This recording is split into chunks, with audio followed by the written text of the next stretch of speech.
এই কার্যক্রমটা কিন্তু আমরা গত 6 মাস থেকে চালিয়ে যাচ্ছি। আমরা আমাদের উদ্যোগে আমাদের যারা ঘনিষ্ঠজন আছে তাদের সহযোগিতায় পৌরসভায় অনেক উন্নয়ন বরাদ্দ এনে দিয়েছি। সেখান থেকে এই রাস্তাগুলো পাকাকরণ করা হচ্ছে। পৌরসভার 9টি ওয়ার্ডের প্রায় প্রত্যেকটি ওয়ার্ডে 3টি 4টি কোথাও 5টি এরকম করে এই যে বাড়ির দরজা পাকা করা ইতিমধ্যে সম্পন্ন হয়েছে। আরও প্রত্যেকটা ওয়ার্ডে 2টা 3টা 4টা করে বাড়ির রাস্তা দেওয়া আছে। সেটা দ্রুত সময়ের মধ্যে সেটা টেন্ডারে যাবে এবং এটা পাকা হবে এবং পৌরসভার অনেক গুরুত্বপূর্ণ রাস্তা পাকা হচ্ছে। আগামী দিনেও বাকি যে গুরুত্বপূর্ণ রাস্তাগুলো আছে সেটা নিয়ে আমরা কাজ চালিয়ে যাচ্ছি। ইনশাআল্লাহ আমরা হয়তো স্বল্প সময়ের মধ্যে একটা ভালো বরাদ্দ আনতে পারবো, বাকি রাস্তাগুলো পাকা করা সম্ভবপর হবে।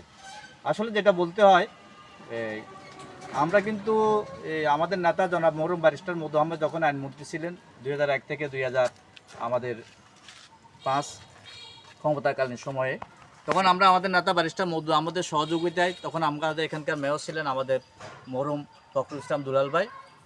ওনার এই সময়ে আমরা যে উন্নয়ন কাজগুলো করেছি, যে বাড়ির রাস্তাগুলো ফাঁকা করেছি, যে বাড়িগুলো রাস্তা মেন রাস্তাগুলো আমরা সংস্কার করেছি, অথবা যে পাবলিক টয়লেটের ব্যবস্থা আমরা করে দিয়েছি বিভিন্ন ওয়ার্ডে বাড়িতে, এরপর আসলে দৃশ্যমান কোনো কাজ এলাকার মানুষ দেখতে পায়নি। গত 6 মাস বা 1 বছর থেকে আমরা এলাকার উন্নয়নে আবার আমরা মনোনিবেশ করেছি। কারণ 18 বছর আমাদের সুযোগ ছিল না কোনো কাজ করার বা এলাকার মানুষের পাশে দাঁড়ানোর সে সুযোগ পরিস্থিতি আমাদের ছিল না। গত 1 বছর থেকে এলাকাতে প্রায় আমরা আমাদের উদ্যোগে আমাদের ঘনিষ্ঠজনদের সহযোগিতায় প্রায় 6 কোটি টাকার মতো উন্নয়ন বরাদ্দ এনে দিয়েছি। সেই উন্নয়ন বরাদ্দ থেকেই এই রাস্তাগুলো পাকা হচ্ছে।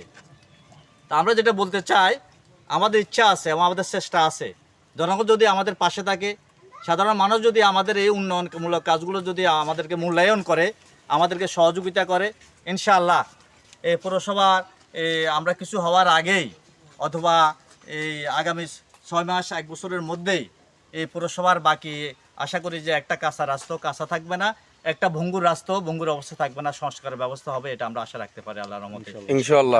এবং আপনারা জানেন যে বাংলাদেশের কোথাও মনে হয় এই নজির কেউ দেখাতে পারবে না যে নিজের অর্থ খরচ করে অথবা পরিশ্রম করে চেষ্টা করে নিজের ঘনিষ্ঠজন আত্মীয়স্বজনের সহযোগিতায় এভাবে উন্নয়ন বরাদ্দ এনে এলাকার উন্নয়নে কাজ করবে, এই নজির মনে কবিরাট পৌরসভা ছাড়া বাংলাদেশের কোথাও মনে হয় না কেউ দেখাতে পারবে। তো এই ক্ষেত্রে আমাদের বিএনপি নেতৃবৃন্দ, অঙ্গসংগঠনের নেতৃবৃন্দ, ওরাও আমাদেরকে বিভিন্নভাবে সহযোগিতা করে যাচ্ছে, পরামর্শ দিয়ে যাচ্ছে। আগামী দিনেও আমরা আশা করি সবাই সহযোগিতায় এই পৌরসভার প্রত্যেকটি ওয়ার্ডের প্রত্যেকটি বাড়ির দরজা যেন পাকার ব্যবস্থা হয় এবং প্রত্যেকটা কাঁচা রাস্তা যেন পাকা করার ব্যবস্থা হয় এবং প্রত্যেকটা ভঙ্গুর রাস্তা এবং যেন সংস্কারের ব্যবস্থা আমরা করতে পারি। আমরা সেক্ষেত্রে আমরা সকলের সহযোগিতা চাই, সাপোর্ট চাই এবং নিশ্চয়ই আমাদের যেহেতু সদিচ্ছা আছে, মহান আল্লাহ আমাদেরকে সহযোগিতা করবেন, আমরা এই বিষয়ে সফল হবো ইনশাআল্লাহ। বলছি তো টয়লেটগুলো আসলে ওই যে জলবদ্ধতার সম্পর্কে একটু জলবদ্ধতা নিরসনে এখন আমাদের গুরুত্বপূর্ণ উদ্যোগ আমরা নিয়েছি। আপনারা সবাই সাক্ষী আছেন, গত বন্যার সময় সবসাথে ভূমিকা রাখার চেষ্টা করেছি আমরা আপনাদেরকে সাথে নিয়ে।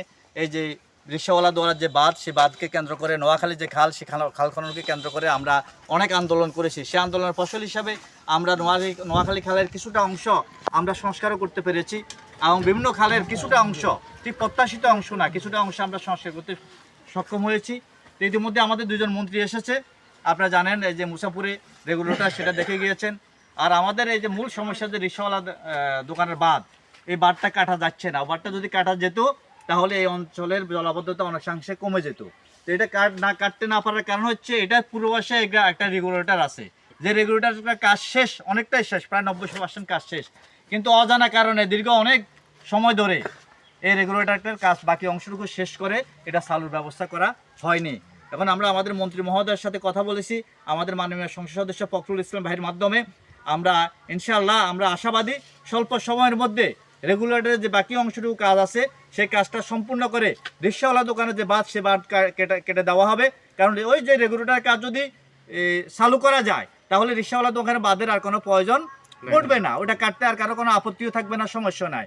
আর নোয়াখালী খালের সংস্কার বিষয়ে আমরা কথা চালিয়ে যাচ্ছি আমাদের মাননীয় এই যে আমাদের আনিবের সাথে, মাননীয় মন্ত্রী আনিবের সাথে আমরা যোগাযোগ রক্ষা করার চেষ্টা চালিয়ে যাচ্ছি। ইতিমধ্যে কবিরহাট উপজেলা সহ সারা বাংলাদেশে আমাদের প্রিয় নেতা, বাংলাদেশের নবনির্বাচিত প্রধানমন্ত্রী জনাব তারেক রহমান 20,000 কিলোমিটার খাল খনন এবং সংস্কারের উদ্যোগ নিয়েছেন। আগামী কয়েকদিনের মধ্যে সেটা উদ্বোধন করা হবে। সেই অনুযায়ী এই কবিরহাট উপজেলায়ও এই দ্রুততম সময়ের মধ্যে 2 থেকে 3টা গুরুত্বপূর্ণ খালের কাজ এবং সংস্কার শুরু হবে ইনশাআল্লাহ। এই প্রতিশ্রুতি আপনাদেরকে দিচ্ছি। ইনশাআল্লাহ আপনারা সুফল দেখতে পাবেন ইনশাআল্লাহ। ধন্যবাদ সবাইকে। আমাদের আরেকটা দাবি আছে, আমাদের এই রোডটা আছে কাঁচা রোডটা, এখান থেকে আমাদের এই যে স্কুলের ছাত্র ছাত্রীরা যেতে অনেক বড় সমস্যা, এখানে বানটানো কাটা হয়েছে। এই রোডটা যদি একটু দেখে যান তাহলে আমাদের আমাদের 9 ওয়ার্ডে প্রায় 9টার মতো গুরুত্বপূর্ণ রাস্তা আছে। এই 9টা রাস্তা নিয়ে আমরা 10 কোটি টাকার একটা বাজেটের জন্য আমরা কোভিড-19 এটা গত এক বছর আগে আমরা সাবমিট করেছি। সেটা থেকে 2টা রাস্তার বরাদ্দ আমরা আনতে পেরেছি বিভিন্নভাবে আমাদের ঘনিষ্ঠজনদের সহযোগিতায়।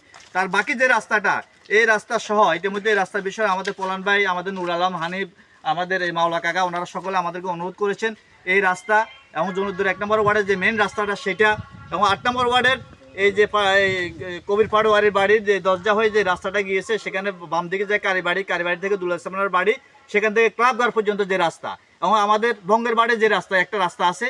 এই রাস্তাগুলো ইতিমধ্যে আমরা, এবং আমাদের কবিরহাট থেকে দত্তদিঘির পাড়ে যে রাস্তা, এই রাস্তাটা এক স্বল্প সময়ের মধ্যে টেন্ডার হবে।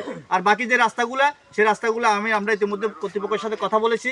2-1 দিনের মধ্যে ওনারা আমাদেরকে বলেছেন ওনারা কাগজপত্র স্টিম রেডি করে আমাদেরকে দিলে ইনশাআল্লাহ এই রাস্তাটা নিয়ে আমরা অনেকাংশে কথা বলে আসছি। আমাদের এই যেখান থেকে আমরা বরাদ্দ পাওয়ার সম্ভাবনা রয়েছে সেখানে কথা বলে আসছি। আশা করি দ্রুততম সময়ের মধ্যে আমরা একটা ভালো বরাদ্দ এনে দিতে পারবো, তাহলে আর আমাদের পৌরসভাতে তেমন কোনো রাস্তা বাকি থাকবে না পাকাকরণের।